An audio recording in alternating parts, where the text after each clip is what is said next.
मैं डॉक्टर श्याम शंकर शुक्ल, गोकुल सिंह स्मारक महाविद्यालय, सोनावा, प्रतापगढ़, अपने इस YouTube चैनल पर आप सभी लोगों का स्वागत करता हूं। जैसा कि ऑनलाइन कक्षाओं की व्यवस्था जो महाविद्यालय की तरफ से हुई है,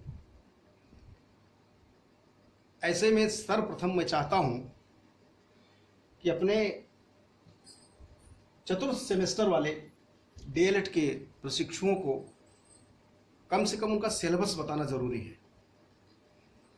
संयोग से मेरे एक शिष्य द्वारा मुझे एक पेपर भी मिल गया 2019 का, और उस पेपर की एनालिसिस मैंने सोचा कि कर लिया जाए। सर्वप्रथम ये बताना अनिवार्य है कि ये अनिवार्य पेपर 7वां पेपर 25 नंबरों का होगा, जिसमें क्वेश्चन नंबर 1 से लेकर के 3 तक पेडागॉजिकल होगा। एक एक नंबर का रहेगा ऑब्जेक्टिव टाइप। उसके बाद क्वेश्चन नंबर 4 से ग्रामर शुरू होता है। क्वेश्चन नंबर 4 से क्वेश्चन नंबर 12 तक ग्रामर पोर्शन। उसके बाद 16 से 18 तक ग्रामर। इसमें कुल 18 प्रश्न हैं, 18 प्रश्न ही आएंगे। 1 से 3 तक एक एक नंबर का ऑब्जेक्टिव टाइप, और उसके बाद 4 से लेकर के 11 तक एक एक नंबर का ऑब्जेक्टिव टाइप। 12 से 12 भी ग्रामर ही रहेगा, जिसमें डायरेक्ट इनडायरेक्ट पूछा जाएगा। एक एक नंबर का 2 रहेगा। 13वां क्वेश्चन 2 नंबर का रहेगा, जो ट्रांसलेशन मेथड पर रहेगा प्रश्न, वो 2 नंबर का रहेगा, लिखना होगा। उसके बाद 14वां प्रश्न कंपोजिशन रहेगा, माने एक लेख लिखना होगा शॉर्ट में। 15वां क्वेश्चन एप्लीकेशन होगी। आप लोगों ने हाई स्कूल में और इंटर में एप्लीकेशन जरूर पढ़ा है। उसमें एक एप्लीकेशन, छुट्टी की एप्लीकेशन या गेम की एप्लीकेशन, प्रिंसिपल को इस तरह की एक एप्लीकेशन लिखनी पड़ेगी, जो 2 नंबर की। उसके बाद क्वेश्चन नंबर 16, ये कंजंक्शन से संबंधित रहेगा। आपको कंजंक्शन भरना होगा, जो एक एक नंबर का 2 रहेगा। 17वें में प्रीपोजिशन का प्रयोग करना होगा, खाली स्थान रहेगा, प्रीपोजिशन का प्रयोग रहेगा। और 18वां इंटर में, जैसा कि आप लोगों ने पढ़ा रहा, 1 वर्ड सब्स्टिट्यूशन, वैसे इसमें भी 1 वर्ड सब्स्टिट्यूशन।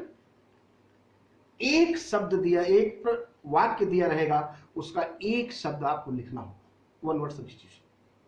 अब चूंकि ये पेपर आ गया है, तो पहले इसको सॉल्व कर लिया जाए। पहला, दूसरा, तीसरा, ये तो पेडागॉजिकल है, इसमें पेपर में है। मैं पढ़ रहा हूं, आप लोग सुने ध्यान से। चतुर्थ सेमेस्टर 2019 सप्तम प्रश्न पत्र, अंग्रेजी, समय 1 घंटा पूर्णांक 25। सभी प्रश्न अनिवार्य हैं। प्रत्येक प्रश्न के निर्धारित अंक प्रश्न के सम्मुख दिए गए हैं। इस प्रश्न पत्र में 3 प्रकार के प्रश्न हैं। वस्तुनिष्ठ प्रश्नों के सही विकल्प छांटकर अपनी उत्तर पुस्तिका में लिखें। अति लघुत्तरीय प्रश्नों के उत्तर लगभग 30 शब्दों में, जो अति लघुत्तरीय रहेंगे उनको 30 शब्दों में, और लघु उत्तरीय शब्दों के प्रश्नों के उत्तर लगभग 50 शब्दों में लिखने होंगे। Objective type question number 1, it is important for teaching English as a foreign और सेकेंड लैंग्वेज। इसमें दिया है listening comprehension to maintain a interactive and communicative approach, a vocabulary and grammar, none of these. इसमें दूसरा सही है, to maintain on in active, ये दूसरा आपका सही है। उसके बाद तीसरा है, दूसरा प्रश्न है, linguistic is a study of, इसमें 4 विकल्प दिया गया है, animal language, human language, bird language, none of these. इसमें ह्यूमन लैंग्वेज नंबर 2 सही है। एक एक नंबर का है, ये विकल्प आपको भरना है। Which is a receptive skill. तीसरा प्रश्न है, पहला है इसमें विकल्प दिया हुआ है listening, speaking, writing, none of the above. इसमें आपका पहला होगा लिसनिंग। ये 3 प्रश्न तो आपका पेडागोजी से होगा। अब ग्रामर पोर्शन का टू दी ग्रामर, ग्रामर पे आइए। अब आपको एडवर्ब बनाना है। Adverb of coward is, coward का एडवर्ब आपको बनाना है। 4 विकल्प दिया हुआ है, coward, cowardice, cowardly, none of these. अब इसमें सही है कॉवर्डली। 5वां प्रश्न है एंटोनिम्स ऑफ बून इज। अब इतना आप जान लें, अगर एंटोनिम्स पूछा गया है तो सिनोनिम्स भी आएगा।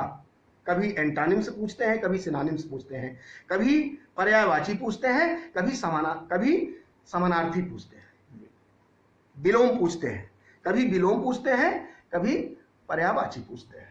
तो एंटोनिम का मतलब विलोम, सिनोनिम्स का मतलब पर्यायवाची। अब इसमें पूछा एंटोनिम्स ऑफ बून। बून का एंटोनिम्स क्या है? नंबर 1 दिया है sharp, civil, curse, none of these. इसमें क्या होगा? कर्स। क्या होगा? कर्स। अब इसके बाद very short answer type questions, आपको जो 30 शब्दों में लिखने हैं। वेरी शॉर्ट नहीं, इसको 30 शब्दों में नहीं लिखना है, वेरी शॉर्ट क्वेश्चन अब लिखने हैं। तो change the following sentence into present perfect continuous tense. इसको प्रेजेंट परफेक्ट कंटीन्यूअस टेंस में बदलना है। टेंस भी अनिवार्य है, सबको तैयार रखना। He is writing a novel for 5 years। अब इसको प्रेजेंट परफेक्ट कंटीन्यूअस में, क्योंकि प्रेजेंट में ही है तो प्रेजेंट परफेक्ट कंटीन्यूअस में बदलना है। तब हो जाएगा he has been writing a letter for 5 years। क्या हो जाएगा? He has been writing a letter, he has been writing a novel for 5 years। अब 7वां प्रश्न है complete the following sentence using correct articles. Article भी आपको पढ़ने पड़ेंगे। आर्टिकल है 3, a and the, definite and indefinite articles. जब आर्टिकल का पैटर्न पढ़ाऊंगा उसमें मैं पढ़ाऊंगा, इसीलिए मैं पेपर बता रहा हूं जिससे आपको क्या क्या पढ़ना है आपको जानकारी रहे। आर्टिकल में इसमें आपको क्या भरना है? Virtue is its own reward. यहां पर आपको द भरना, दी, वर्च्यू, वी है, AEIOU, AEIOU ये स्वर है। अगर यहां स्वर होता तो यहां दी पढ़ा जाता, क्योंकि व्यंजन से शुरू है तो द पढ़ा जाएगा, द वर्च्यू। जब मैं आर्टिकल पढ़ाऊंगा तो उसमें आपको बताऊंगा, इसलिए the virtue is its own reward. Complete the following sentence. अब इसको फिलिंग द ब्लैंक्स भरना है। He is ill, fever.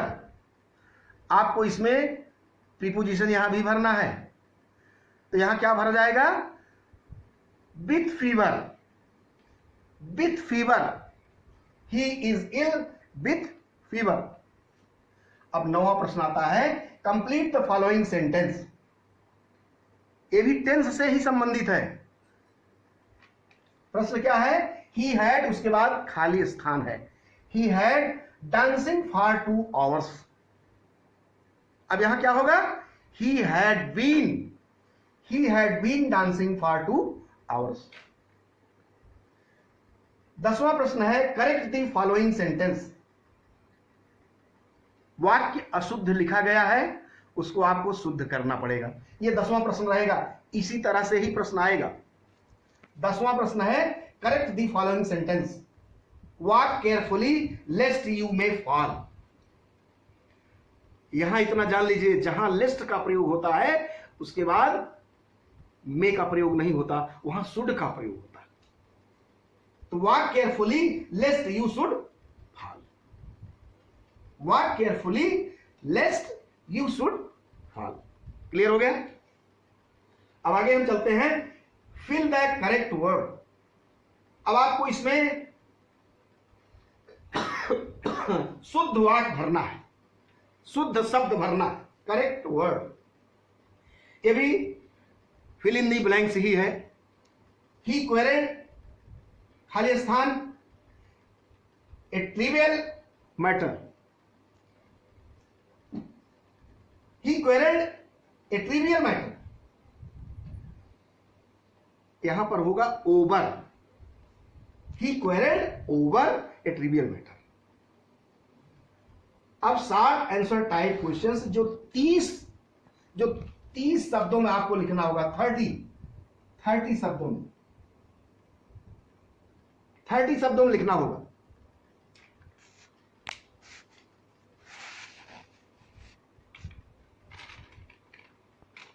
Change the following sentences, जो डिस्क्रिप्टिव होगा उसमें 30 शब्दों में लिखना होगा, ग्रामर वाले में नहीं। Change the following sentences into indirect speech. Number 1, father said he is a good player. अब यहां पर ही चूंकि थर्ड पर्सन में है, प्रोनाउन में कोई परिवर्तन नहीं होना है। जब डायरेक्ट इनडायरेक्ट पढ़ाऊंगा तो उसमें पढ़ाऊंगा। तो फादर सेड, दैट कंजंक्शन लगना है। तो फादर सेड दैट ही, इसको इज का वाज हो जाएगा, इसका पास्ट हो जाएगा। The father said that he was a good player. The father said that he was a good player. 13वां क्वेश्चन आता है आपका ग्रामर ट्रांसलेशन मेथड। ये ग्रामर ट्रांसलेशन मेथड क्या है? What do you understand by grammar translation method? Grammar translation method क्या है, क्या तरीका है, उसमें आपको लिखना होगा। ये 60 क्वेश्चन में आपको लगभग 30 शब्दों में लिखना होगा। Write a composition on the topic importance of discipline in life. 14वां प्रश्न जो कंपोजिशन का है, एक आपको छोटा सा निबंध लिखना होगा। मान लीजिए इसमें वो आया है importance of discipline in life, इसमें तो डिसिप्लिन पर आया है, अनुशासन पर आया है। किसी पर भी पूछा जा सकता है, वंडर्स ऑफ साइंस पर पूछा जाता है, या मिसयूज ऑफ साइंस पर पूछा जा सकता है, कुम्फेयर पर पूछा जा सकता है, योर एम इन लाइफ पूछा जा सकता है, what you want in your life ये पूछा जा सकता है। आपको 50 शब्दों में, 30 से 50 शब्दों में आपको लिखना होगा। उसके बाद 15वां प्रश्न है एप्लीकेशन। तो right an application to the principal of your institution for sick leave. Do not write your personal details. 15वां प्रश्न आपका जो होगा वो एप्लीकेशन का होगा। ये एप्लीकेशन किसी भी तरीके से पूछा जा सकता है। आपको लीव के लिए, छुट्टी के लिए पूछा जा सकता है। आप छुट्टी के लिए प्राचार्य को लिखिए, या आपको गेम की व्यवस्था करानी है, इवनिंग गेम की व्यवस्था करानी है, उसके लिए आप लिखिए, या आपको लाइब्रेरी से कोई पुस्तक इशू करानी है, उस पर आपको एप्लीकेशन लिखनी है। इस तरह से बहुत सामान्य स्तर की एप्लीकेशन लिखनी पड़ती है। अब हम लोग 16वें प्रश्न पर चलते हैं। Fill in the blanks with correct conjunctions. अभी लगातार चल रहा है कंजंक्शन पर। अब आपको इसमें कंजंक्शन भरना है। आइदर टेक इट, उसके बाद खाली स्थान leave it. Either take it, जहां आइदर लगता है वहां आर लगता है, जहां नाइदर लगता है वहां नार लगता है। ये बहुत ही सामान्य, इसको बिल्कुल बेहिचक जाने रहिए, यहां किसी भी प्रकार का संशय नहीं होना चाहिए। आइदर टेक इट और ओ आर और लीव इट। दूसरा प्रश्न है इसमें, ही इज ए गुड प्लेयर, फिर खाली स्थान ए बैड स्टूडेंट। आपको इसमें भी कंजंक्शन भरना है, यहां भरा जाएगा he is a good player but a bad student. 17वां प्रश्न है fill in the blanks with correct prepositions. देखो प्रीपोजिशन कई जगह है, फिर प्रीपोजिशन आ गया। प्रीपोजिशन से लगभग 3 नंबर का प्रश्न आ चुका है। अब ये पूछ रहा है ही इज सुपीरियर। आप इतना जान लें, सुपीरियर के साथ हमेशा टू का, सुपीरियर इंफीरियर, इसके साथ हमेशा टू का प्रयोग होता है। कभी भी दैन का प्रयोग भूल के भी मत करना। तो he is superior to me. Ram beats him with a stick. Ram beats him with a stick. Last एक क्वेश्चन जो आता है वन वर्ड सब्स्टिट्यूशन, यह एक ऐसा थोड़ा सा क्लिष्ट पड़ता है, लेकिन इसके लिए आपको तैयारी करनी पड़ेगी। A person who hates mankind, इसका एक शब्द में आपको जवाब देना है। मिसैंथ्रोपिस्ट, मिसैंथ्रोपिस्ट, मिसैंथ्रोपिस्ट, इसका हो जाएगा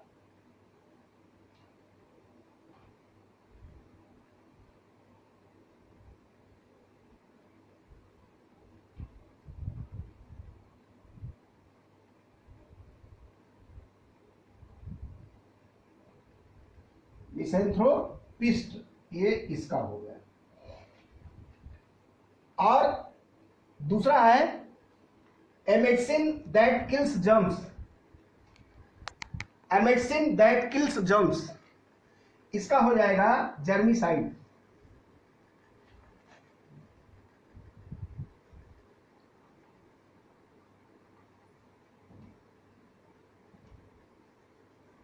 जर्मिसाइड, आपको एक शब्द में इसका जवाब देना होगा। तो आज हम 2019 के प्रश्न पत्र को आपको इसलिए बताए कि आपको पूरा सिलेबस कंफर्म हो जाए और कहां से कितने नंबर का आता है, किस तरह से आता है, आपको उस तरह की तैयारी करनी है। अब हम नेक्स्ट टर्न पर जो सेंटेंस पढ़ा रहे हैं उसी पर चलेंगे। सेंटेंस में हमने पढ़ाया क्या है?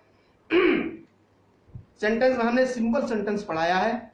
सिंपल सेंटेंस में assertive sentence, interrogative sentence, imperative sentence and exclamatory sentence, इनको पढ़ा चुका हूं, माने सिंपल सेंटेंस में पूरा पढ़ा चुका हूं। अब केवल compound sentence and complex sentence, compound sentence क्या है और कॉम्प्लेक्स सेंटेंस क्या है, इसको हम नेक्स्ट टर्न पर पढ़ाएंगे। जय हिंद।